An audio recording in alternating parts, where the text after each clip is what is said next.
Welcome back to Red Glasses Talks. The topic today is men and women differences.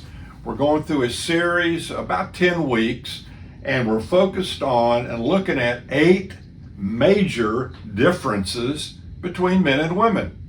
And there are more, but we're just going to focus on what I consider to be pretty important and major differences that can impact a marriage. So last time we looked at the first difference, which is the way we communicate.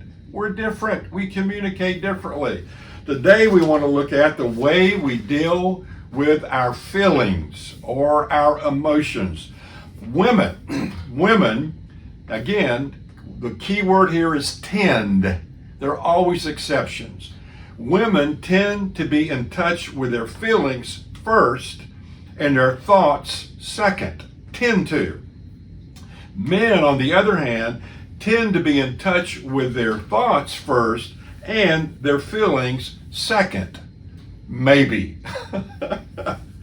Someone described, actually it was a writer named David Smith in a book called The Friendless American Male, and he said, here is the creed of the real man. He shall not cry. He shall not display weakness. He shall not need affection or gentleness or warmth. He shall comfort but not desire comforting. He shall be needed but not need. He shall touch but not be touched. He shall be steel, not flesh.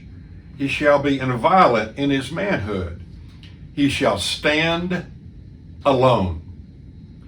David Smith, in the article that surrounded this creed, said the following: this definition of masculinity or manliness is one of the most significant and distorted within Western culture.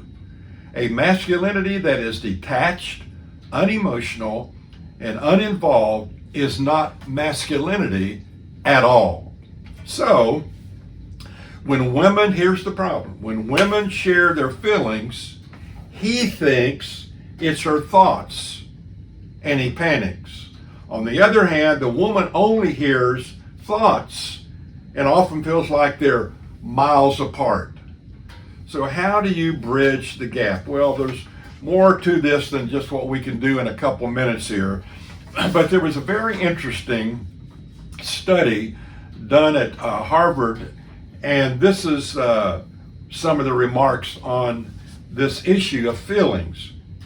It said, a fascinating report of a research project at Harvard University, observing the differences between little boys and little girls' games. Researchers were surprised to discover some fundamental differences. For one thing, the girls' games were always shorter than the boys' games.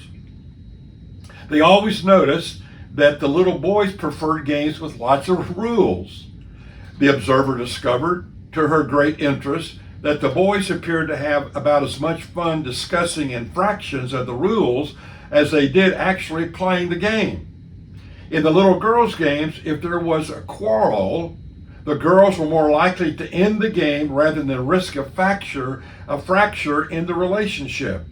The girls apparently felt that relationships were more important than rules. So that is a very interesting thought. Men, listen, tend to see danger in closeness, while women tend to see danger in separateness and distance. So the fact remains that men fear closeness, women fear distance. And when that is the perception and the reality in a relationship, it can create havoc in that relationship. Is one good or one bad? Nope, they're just different. So let me just say this: men, listen closely to your wife's feelings.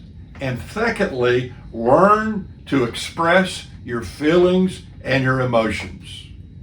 So often when a man is asked something, it is like asking, so what do you think about that? Very seldom do we get the question, how do you feel about that? So men, be ready to constructively share your feelings and your emotions.